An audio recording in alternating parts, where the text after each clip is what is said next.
High blood pressure is one of the most dangerous conditions I see in my medical practice.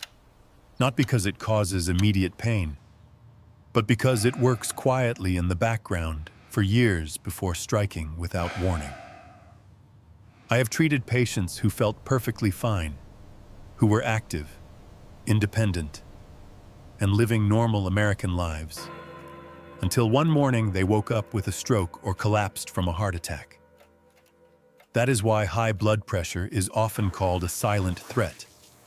It slowly damages blood vessels, stiffens arteries, and forces the heart to work harder every minute of the day, even when you are resting on your couch or sleeping in your own bed. Over time, this constant pressure dramatically increases the risk of heart attacks, strokes, kidney failure, and early death. Many people believe that if their blood pressure is only a little high, or if it occasionally spikes, it is not a big deal. That belief is dangerous. Research shows that even small increases in the top blood pressure number significantly raise long-term health risks. The good news is that blood pressure is highly responsive to lifestyle changes, especially movement. For decades, exercise has been one of the most reliable tools we have to bring blood pressure down naturally. But here is where things are changing. New research is showing that not all exercise works the same way, and that some forms of movement can deliver powerful results in far less time than most people expect. This is critical for busy adults and older Americans who may not have the energy, joints, or motivation for long workouts. When we understand which types of exercise give us the greatest benefit with the least strain, we can protect our hearts more effectively and realistically, right inside our own homes. When people ask me what kind of exercise is best for lowering blood pressure, the honest answer used to be simple: move more. For years, we grouped all exercise into one bucket and assumed the benefits were roughly the same. Recent research has finally allowed us to look deeper, and what we are learning is both surprising and encouraging. Large studies have now compared different types of exercise head-to-head to see how they affect blood pressure. These studies looked at 4 main categories of movement: aerobic exercise such as brisk walking, jogging, or cycling; dynamic resistance exercise like squats, push-ups, or weight training; isometric exercise where muscles are tensed without moving, such as planks or holding a squat against a wall; and finally, programs that combine cardio and strength training. When researchers pooled the results from dozens of high-quality trials, they found something reassuring. All of these forms of exercise lowered blood pressure in a meaningful way. On average, people saw the top blood pressure number drop by about 7 points, which is a real and medically important change. At first glance, no single category seemed clearly better than the others. But a closer look told a different story. Another major analysis published more recently added one more exercise type, high-intensity interval training, and ranked each approach by how much it actually lowered blood pressure. Surprisingly, the intense workouts many people fear were not the most effective. The strongest and most consistent results came from isometric exercises, especially those that required holding tension for a short period of time. When the data was broken down further, one simple movement stood out above the rest. Wall squats produced some of the largest blood pressure reductions seen in any exercise trial. This matters because wall squats require no equipment, no gym membership, and very little time. For people with joint pain, limited stamina, or busy schedules, this kind of exercise can fit easily into daily life. The takeaway from this research is not that other exercises are useless. Walking, lifting weights, and cycling all help. The real lesson is that certain types of muscle tension send a particularly strong signal to the blood vessels, encouraging them to relax and function more efficiently. Understanding this allows us to choose exercise more strategically Not harder, but smarter, to protect our hearts. One question that naturally comes up when people hear about these studies is why wall squats, of all things, would have such a powerful effect on blood pressure. As a doctor, this actually makes a lot of sense when you look at how the body responds to sustained muscle tension. When you hold a position like a wall squat, your muscles are working continuously without moving. That steady tension sends a strong signal through your nervous system and blood vessels. In response, your blood vessels learn to relax more efficiently once the effort stops, which helps lower resting blood pressure over time. What surprised many researchers is that this effect shows up even when the total exercise time is very small. In some studies, people were only doing about 30 minutes of isometric exercise spread across an entire week. Yet the blood pressure reductions were similar to, or even better than, much longer workout programs. This is where the idea of exercise snacks becomes so valuable, especially for people living busy or physically limited lives. Instead of carving out a long block of time to go to the gym, you can break movement into short, manageable pieces throughout the day. A couple of wall squats while waiting for coffee to brew, another set during a work break, and one more in the evening can add up without ever feeling overwhelming. I use this approach myself during long clinic days, and I recommend it often to patients who feel intimidated by traditional workouts. The beauty of wall squats is that they are simple, quiet, and accessible. You don't need special shoes, machines, or even much space. You can do them at home, in an office, or even in a hotel room. Another reason wall squats stand out is that they work large muscle groups in the legs, which play a major role in blood flow and circulation. When these muscles engage, they help push blood back toward the heart more effectively, reducing strain on the cardiovascular system. This is especially helpful for older adults who may not tolerate high-impact exercise or fast movements. It's also important to understand why different studies sometimes seem to disagree. Research that focuses only on people with high blood pressure often shows that many exercise types work similarly well. But when studies include people with normal blood pressure too, the unique strength of isometric exercises becomes clearer because they lower blood pressure even in people who start at healthy levels.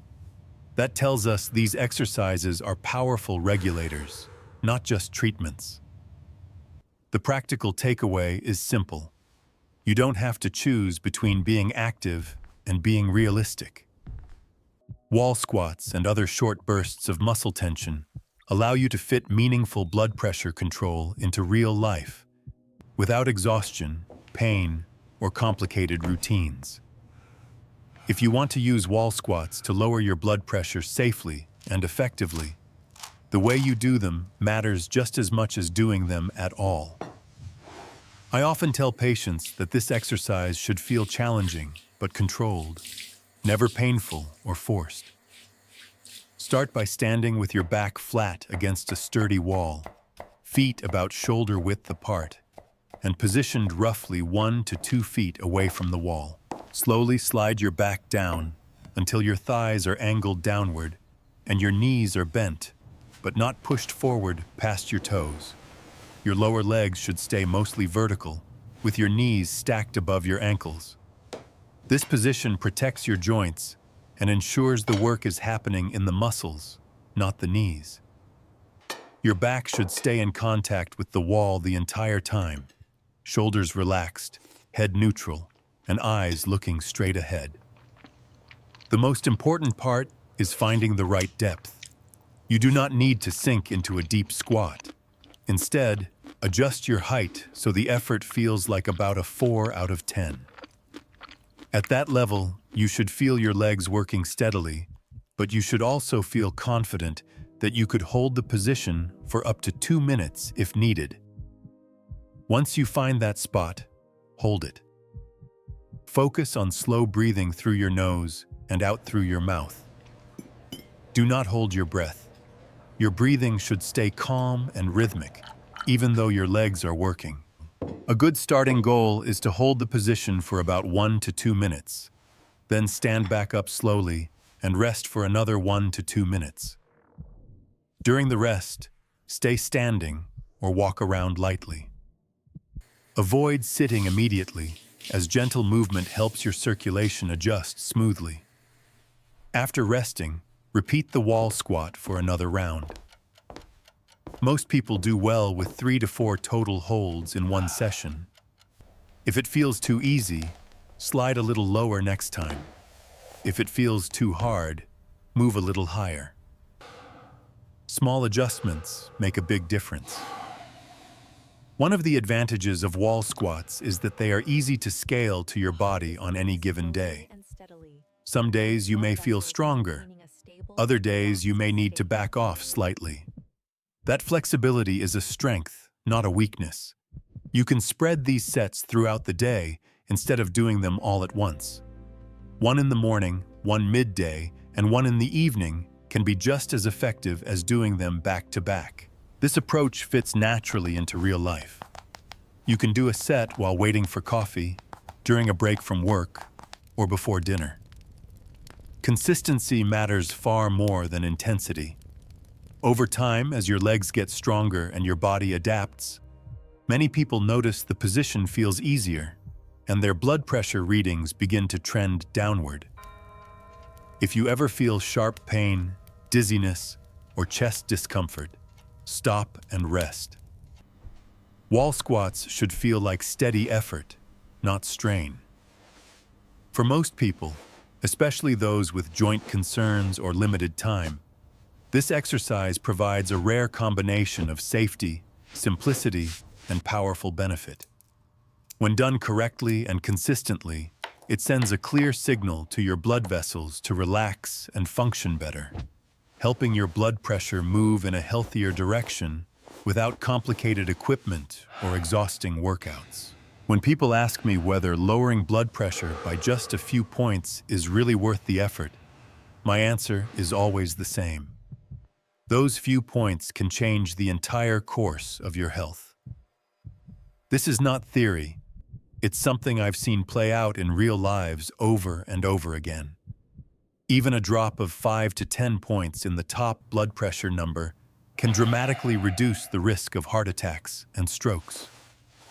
Large studies following thousands of adults have shown that lowering blood pressure by around 10 points can cut the risk of stroke by more than 40% and significantly lower the chance of heart disease. That is not a small benefit. That is life-changing. This is why simple habits like wall squats matter so much. They are not about fitness for fitness's sake. They are about protecting your brain, your heart, and your independence. I want you to think about blood pressure not as a single number you chase, but as a signal of how well your body is coping with daily stress. Every time you help your blood vessels relax, you are reducing wear and tear that would otherwise build up quietly over years. My personal advice is to stop waiting for the perfect plan and start with what you can do today. If you are already walking, keep walking. Movement of any kind is always better than none, but add something small and powerful on top of that. Pick a wall in your home and commit to one wall squat hold today. Just one. See how your legs feel, notice your breathing, and stand back up slowly. Tomorrow, do it again. Within a week, add a second hold. You do not need to exhaust yourself. You do not need special equipment. You do not need to be young or athletic. What you need is consistency. I also encourage you to pair this habit with awareness around diet, because exercise is only one part of the picture. Many Americans are low in key nutrients that help blood vessels relax naturally, and improving that through food choices can amplify the benefits of movement. Simple steps like eating more fruits, vegetables, beans, and whole foods can support the same systems that wall squats activate. The reason I am confident recommending this approach is because it respects real life. It works whether you are busy, tired, dealing with joint pain, or simply unmotivated by traditional workouts. It fits into the day you already have.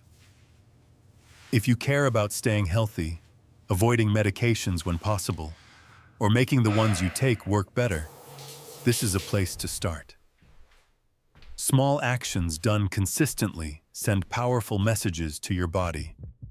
Your blood vessels listen, your heart responds, and over time, those small daily choices add up to fewer emergencies, fewer scares, and a much greater chance of living the life you want, with energy and confidence for many years to come.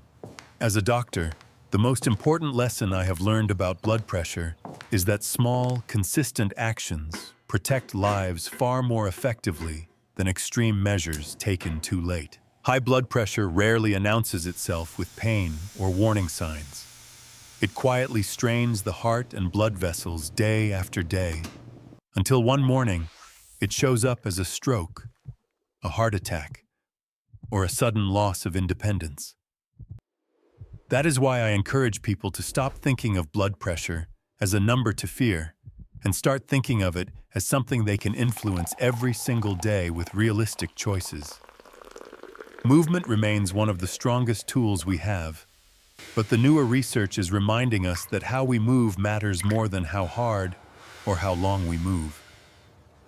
You do not need to run miles, punish your joints, or spend hours in a gym to make a meaningful difference. Even simple forms of movement can send powerful signals to your blood vessels to relax and function better. Studies comparing different types of exercise show that all movement helps, but exercises that involve holding gentle muscle tension, like wall squats, can produce surprisingly strong reductions in blood pressure with very little time commitment. This is especially important for older adults, busy professionals, and anyone who struggles to stay consistent with long workouts. My personal advice is to build blood pressure control into the life you already live. If you walk, keep walking. Walking supports your heart, mood, and overall health, but add 1 or 2 short exercise snacks to your day. A wall squat while waiting for coffee, another during a break, and one in the evening can add up to powerful protection over time. The key is not intensity, it is consistency. Listen to your body, breathe steadily, and stop before anything feels painful or forced. I also remind my patients that numbers matter because they represent risk, not because they define who you are. Lowering the top blood pressure number by even 5 to 10 points can dramatically reduce the chance of stroke and heart disease. That means the effort you put into small daily habits is not wasted. It is directly protecting your brain and your heart. Pairing movement with simple nutrition choices makes the effect even stronger. Eating more fruits, vegetables, beans, and whole foods gives your blood vessels the support they need to respond to exercise. You do not need perfection. You need a plan you can actually follow. Start today with one small action. Pick a wall. Hold a comfortable squat for a minute or two. Breathe. Repeat tomorrow. Over time, those quiet moments of effort add up to steadier blood pressure, fewer health scares, and more confidence moving through your day. That is how lasting change happens, and it is well within your reach.